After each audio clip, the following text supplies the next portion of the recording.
The Philippines. Before the Spaniards, a world you've never seen. Close your eyes for a moment and imagine the Philippines. What do you see? Spanish colonial churches? Catholic processions? Perhaps you think of the Philippines as inherently Spanish, inherently Christian, shaped entirely by 333 years of colonial rule. But what if I told you that before a single Spanish ship arrived in 1521, the Philippine archipelago was home to a sophisticated, thriving civilization that most of us have never learned about? A world of powerful kingdoms, international trade networks, advanced writing systems, and rich cultural traditions that rivaled anything in medieval Europe. Today, we're going to journey back in time, back before Magellan, before the conquistadors, before the cross and the sword. We're going to discover the Philippines you've never seen in textbooks. This is the story of pre-colonial Philippines, the archipelago of 1,000 cultures. The Philippine archipelago wasn't empty when the Spanish arrived. Far from it. The islands were home to an estimated 500,000 to 2 million people, organized into complex societies called barangays. The barangay was the basic political unit, essentially an independent community of anywhere from 30 to 100 families, led by a datu or chieftain. But don't mistake independent for isolated.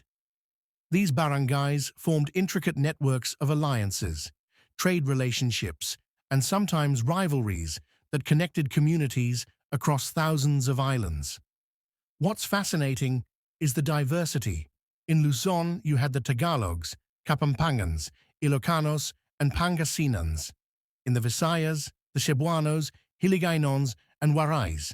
In Mindanao, the Maguindanaons, Maranaos, and Tausugs, many of whom had already embraced Islam by the 1300s. Each group had its own language, customs, and social structures, yet they were interconnected through trade, intermarriage, and cultural exchange. Think of pre-colonial Philippines not as a single nation, but as a constellation of interconnected maritime communities, a Southeast Asian Mediterranean, if you will. A literate civilization. Here's something that might shock you. The ancient Filipinos were literate. Yes, literate, centuries before the Spanish arrived. They used a writing system called baybayin, an alphasyllabary script related to other Southeast Asian scripts like Javanese Kawi and Bugis. Baybayin consisted of 17 basic characters, each representing a consonant with an inherent vowel sound that could be modified with diacritical marks. And this wasn't just for the elite. Spanish accounts describe seeing Filipinos of all social classes, men and women alike, writing letters to each other, keeping records, and composing poetry on bamboo, bark, and palm leaves. The Tagalog word surat still means both letter and to write today, a linguistic echo of this literate past. One Spanish friar, Francisco Colin, wrote in 1663 that he rarely found a Tagalog man or woman who couldn't read and write in their native script. Think about that. While large portions of Europe remained illiterate, ordinary Filipinos were writing love letters and poetry. Sadly, most of these writings were lost. Palm leaves decay, bamboo rots, and the Spanish colonial project involved actively suppressing indigenous writing in favor of Romanized text.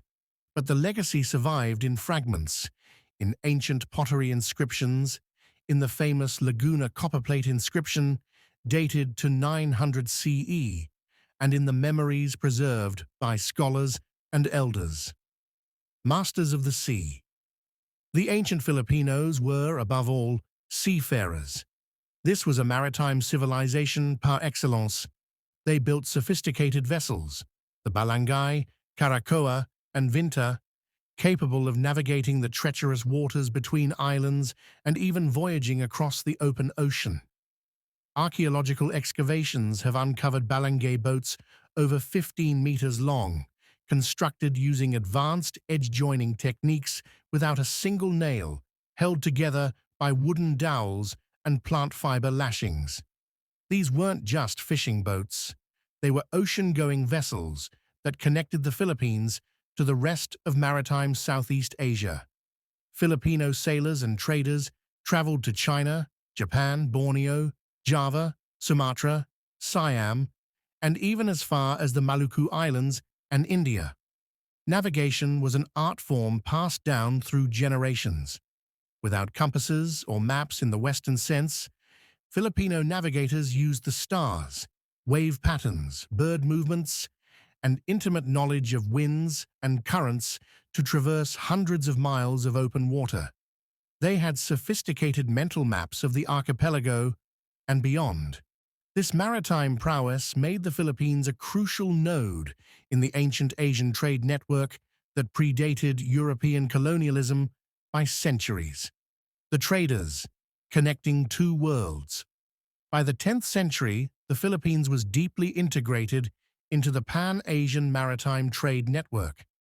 Chinese records from the Song dynasty mention a place called Ma'ai, most likely referring to Mindoro or a nearby area, as a regular trading partner.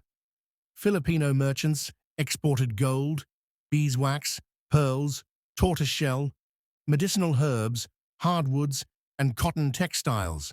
In return, they imported Chinese porcelain, silk, bronze gongs, iron tools, and beads from as far away as the Middle East and Europe via Arab and Indian traders. The Laguna Copperplate inscription I mentioned earlier. It's written in a mixture of Old Malay, Sanskrit, and Old Javanese, demonstrating the cosmopolitan nature of pre-colonial Philippines. The inscription itself is a legal document about debt forgiveness, showing that Filipino society had formal legal systems and contracts. Gold was particularly significant. The Philippines had abundant gold deposits, and pre-colonial Filipinos were master goldsmiths. Spanish chroniclers were astounded by the amount of gold jewelry they encountered, from heavy necklaces to intricate earrings, bracelets, and anklets. Some Datus reportedly wore so much gold that they could barely move. But here's the important point. This wasn't a primitive barter economy. The ancient Filipinos used gold as currency, understood credit and debt, and engaged in sophisticated commercial transactions across international borders. Social structure. Complex but not rigid. Pre-colonial Filipino society had social classes, but the system was more fluid than the rigid European feudalism of the same era. At the top were the Datus, the chieftains and nobles who led the barangays. Datu wasn't necessarily hereditary in the strict sense. Leadership often depended on personal qualities like wisdom, courage, and wealth. A Datu who lost the respect of their people could be replaced. Below the nobility were the freemen, the Maharlika or Timawa, who owned property, participated in warfare, and had full political rights. These were the backbone of society: farmers, artisans, merchants, and warriors. Then there were various levels of dependent persons. Some translations call them serfs or slaves, but these terms are misleading. The system was more nuanced. Some were debt bondsmen working off obligations. Others were war captives. But even those in bondage often retained certain rights, could own property, and could work their way to freedom. Women enjoyed remarkable status compared to their European contemporaries. They could own property independently, engage in trade, become spiritual leaders, and even lead communities in some cases. Spanish friars were scandalized by the relative freedom and equality Filipino women enjoyed. Divorce was accepted. Property was often divided equally between spouses. Women could be priestesses and healers, the babaylan, who wielded significant spiritual and social influence. Spirituality. the living universe. Before Christianity and before Islam spread to Mindanao, the ancient Filipinos practiced indigenous animistic religions that saw the world as alive with spirits. They believed in a supreme creator deity, called Bathala by the Tagalogs, but also in a vast pantheon of lesser deities and spirits called Anitos or Diwatas, who inhabited trees, rocks, rivers, mountains, and the sea. Every aspect of nature had spiritual significance. The Babaylan, usually women, though some were men, served as intermediaries between the human and spirit worlds. They performed healing rituals, conducted ceremonies for planting and harvest, blessed marriages, and guided souls to the afterlife. They would enter trance states, sometimes dancing for hours, to communicate with the spirit realm. Ancestor veneration was central. The dead weren't gone. They remained present, watching over their descendants, and could be called upon for guidance and protection. Some communities kept ancestral remains in their homes or in special burial jars. This spiritual worldview wasn't primitive superstition. It was a sophisticated ecological philosophy that emphasized harmony with nature, respect for all living things, and the interconnectedness of all existence. Many indigenous communities in the Philippines still maintain in these beliefs today, syncretized with Christianity or Islam. Warfare and honor. Let's not romanticize. Pre-colonial Philippines wasn't a peaceful paradise. Conflicts between barangays were common, usually over territory, resources, trade routes, or matters of honor. Filipino warriors were formidable. They fought with a variety of weapons: the campilan, a long, single-edged sword; the kriz, with its distinctive wavy blade; the balar or dagger; spears, bows and arrows; and blowguns with poisoned darts. But warfare followed codes of honor. Raids were often announced in advance. Combat was personal. There were rules about treatment of captives and negotiations for ransom or peace. The practice of juramentado among Muslim Filipinos, warriors who took sacred oaths to fight to the death, would later terrify Spanish and American colonizers. This wasn't mindless fanaticism. It was a deeply spiritual warrior tradition, rooted in honor and religious devotion. And here's something interesting. Many Filipino warriors tattooed themselves extensively. The Visayans especially were called pintados, the painted ones, by the Spanish because of their elaborate full-body tattoos. These weren't just decorative. Each tattoo marked an achievement in battle, a rite of passage, or protection from spiritual forces. Islam arrives. The Sultanates. By the 1300s, Islam began spreading through the southern Philippines, brought by Arab and Malay traders and missionaries. By the time the Spanish arrived, powerful Muslim sultanates had been established in Mindanao and Sulu. The Sultanate of Sulu, founded around 1457, and the Sultanate of Maguindanao controlled vast territories and sophisticated political systems influenced by Islamic law and governance. They had standing armies, diplomatic relations with neighboring kingdoms, and extensive trade networks reaching across Southeast Asia. These sultanates weren't peripheral. They were major regional powers. The Sultan of Sulu controlled trade routes throughout the region and had diplomatic relations with China, Borneo, and beyond. Islam brought new technologies, legal systems, and connections to the wider Islamic world. Arabic script supplemented or replaced indigenous writing in some areas. Islamic schools taught the Quran and Arabic. Had the Spanish not arrived when they did, it's quite possible that Islam would have continued spreading northward through the archipelago. The conversion was already underway in Manila when Magellan first made contact in 1521. The collision, 1521. Then everything changed.